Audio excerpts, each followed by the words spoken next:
కూడా రాసుకోమంటున్నారు. జస్ట్ పేరు రాసుకుంటే చాలట. వాళ్ళు రిటైర్ అయిపోయినా విదేశాలకు వెళ్ళిపోయినా ఎక్కడున్నా లాక్కొస్తారు, సినిమా చూపిస్తానంటున్నారు. వర్మ గారు, మీకు పెద్దలు విజయసాగర్ గారికి, రవిచంద్రారెడ్డి గారికి, రాజశేఖర్ గారికి అందరూ కూడా నమస్కారం. సార్ కొద్దిగా నాకు ఇక్కడ చోట సిగ్నల్ సరిగ్గా ఉన్నట్టుగా లేదు. Hope it works all right. Rajasekhar గారు మాట్లాడింది విన్నాను, మన రవిచంద్రారెడ్డి గారు మాట్లాడింది కూడా విన్నాను. నేనేమనుకుంటానంటే అండి, వాళ్ళు ఎప్పుడూ చూపిస్తాము ఎప్పుడూ చేస్తామని ఇప్పుడు అంటున్నారు కదా, ఇప్పుడు జరుగుతుంది కూడా అదే కదా. దీంట్లో అబ్జెక్షన్ ఎందుకు వాళ్ళకి? ఎవరైనా చట్టపరంగా తప్పు చేశారని తేలితే వాళ్ళకి శిక్ష ఉంటుంది. అది ఇప్పుడు ప్రభుత్వం చేస్తుంది. మరి దీన్ని తప్పుడు కేసులు ఇంకో కేసులు ఎందుకు అభివర్ణిస్తున్నారు?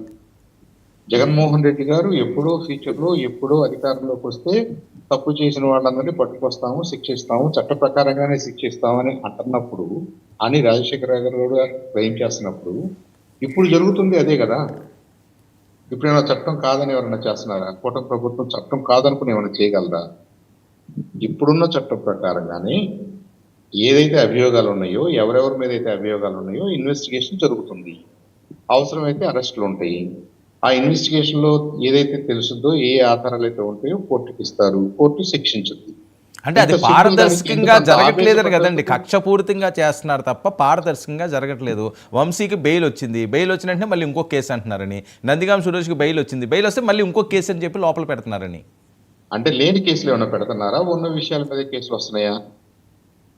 ఉన్న విషయాల మీద కేసులు ఉంటాయి కదండి. అంటే నేను సపోజ్ నా మీద రోజు 2-3 మిస్టేక్స్ ఉన్నాయి, 2-3 పనులు చేశాను నేను. ఆ ఇద్దరు ఒకేసారి వచ్చి ఒకే రోజున కేసు పెడితే అన్నిటిని కలిపి కన్సాలిడేట్ గా చేయమంటారా? అలా ఏమన్నా రిక్వైర్మెంట్ ఉందా? అంటే సాంబశివరావు గారు ఎవరి మీద కేసు పెట్టినా, ఎవరు జైలుకి వెళ్ళినా సరే అది జెన్యూన్ గా జరిగినట్టే అనుకోవాలా? మరి అంతే కదండి. కాదనుకుంటే మీరు జ్యుడిషియరీ మీద మాకు నమ్మకం లేదు, ఈ వ్యవస్థ మీద నాకు నమ్మకం లేదని చెప్పాలి. అంటే చంద్రబాబు నాయుడు గారు జైల్లో ఉన్నప్పుడు వచ్చిన వాయిస్ ఏంటి? అక్రమంగా అన్యాయంగా అరెస్ట్ చేశారని కదా. మరి మీరు చెప్పిన పద్ధతిలో అయితే ఎందుకు అనాల్సి వచ్చిందంటే వర్మ గారు, దానికి ఒక క్లారిటీ ఇవ్వాలి మనం. మీరు ఎక్కడో వేరే ప్రాంతంలో కర్నూలులో, నంద్యాలలో ఉన్న ఆయన దగ్గరికి వెళ్ళి నేను మిమ్మల్ని తీసుకెళ్తామండి, మిగతా విషయాల తర్వాత మాట్లాడుకుందాం అన్నారనుకోండి, ఇట్ అమౌంట్స్ ఆల్మోస్ట్ ఏంటిది?